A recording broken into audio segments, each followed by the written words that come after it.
Hey guys, today we're going to be talking about the disappearance of Alivia Kail whilst I paint lesion on my dog. So I hope you enjoy and let's get into it.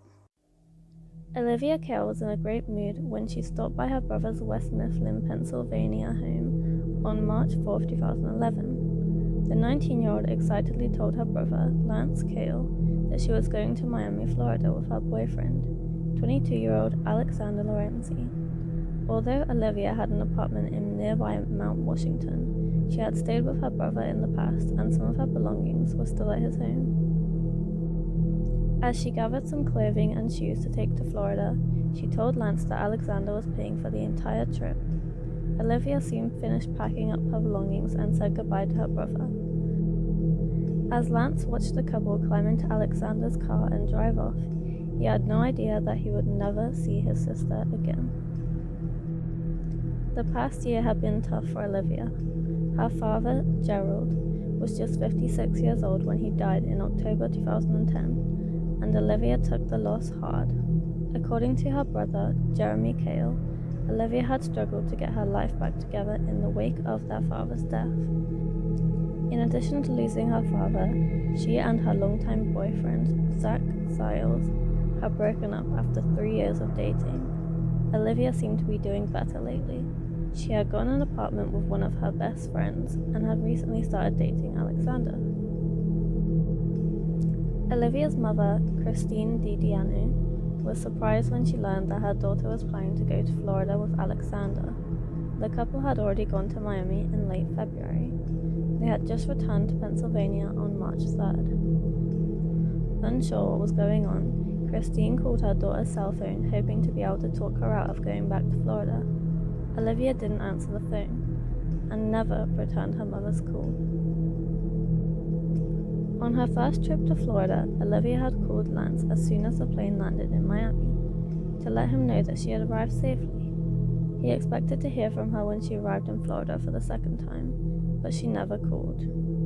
Lance made several attempts at reaching his sister, but all the calls went straight to Olivia's voicemail. Over the next 2 weeks, Olivia's loved ones placed dozens of calls to her cell phone. They left messages begging her to call someone back, but she remained silent. Although it appeared that Olivia's phone was dead or turned off, her friends and family members continued to call it each day, hanging up when the call went straight to voicemail. Panic set in on March 19th when Olivia's phone was disconnected for non-payment. Realizing that something was terribly wrong, her family called Allegheny County Police and reported Alivia missing. Olivia's loved ones had a reason to worry. Detectives soon learned that Alexander had returned from Florida on March 16th without Alivia. Although he refused to speak with police, according to friends of his, he had given conflicting accounts about what had happened to Alivia. He told some that she had decided to remain in Florida, while he had told others that he had dropped her off at her Mount Washington apartment. Alexander avoided speaking with any of Olivia's family members or friends. After they made repeated attempts at contacting him, he disconnected his cell phone so they had no way to reach him. Christine was certain that Alexander knew exactly where her daughter was, but he continued to evade police. Detectives went to his last known address, but his brother referred them to Alexander's attorney. They contacted the lawyer, but he refused to divulge his client's location and told them that Alex had nothing to say to the investigators.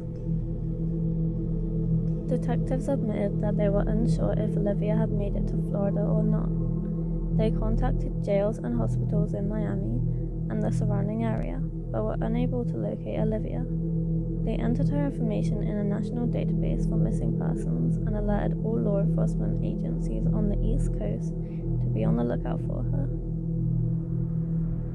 On March 30th, investigators with the Allegheny County Police Department announced that they had arrested Alexander after finding 3 guns, marijuana, and cocaine during a search of his residence.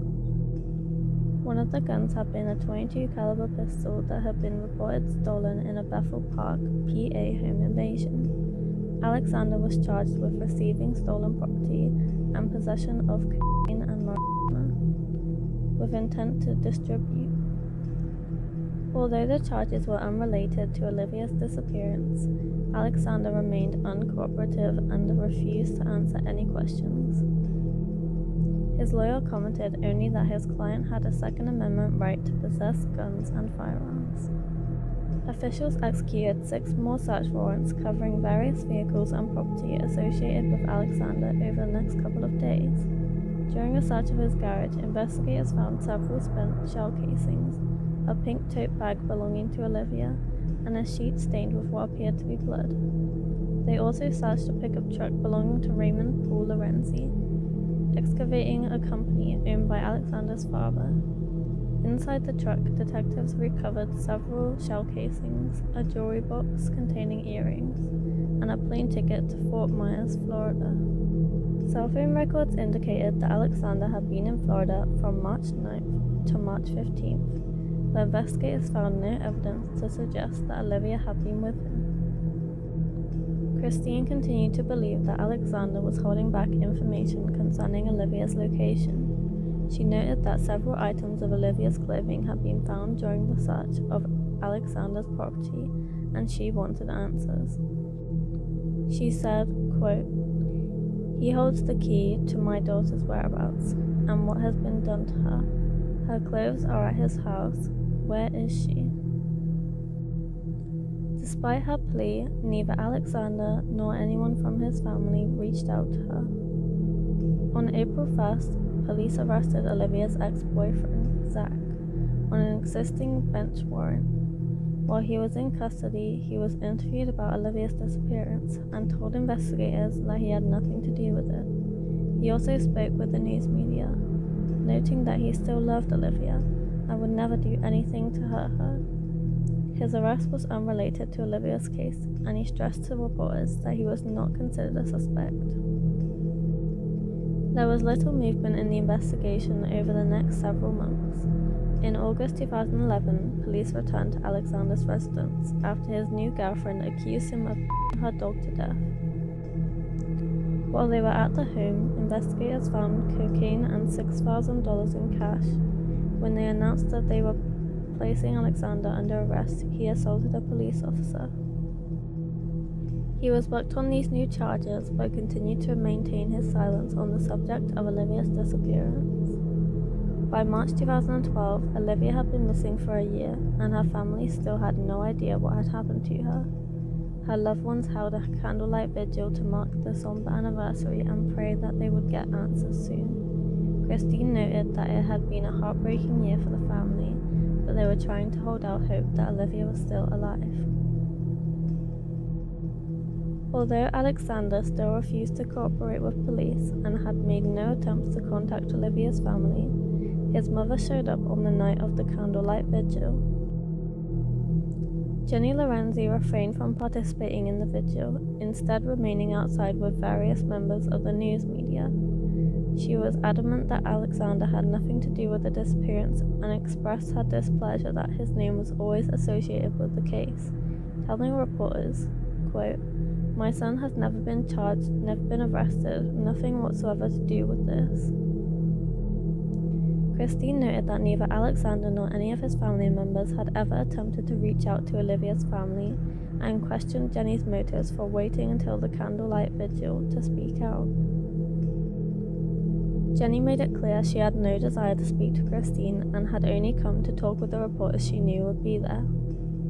Alexander's continued refusal to cooperate with detectives caused the investigation to stall, and by 2012 it was clear that the case was going cold.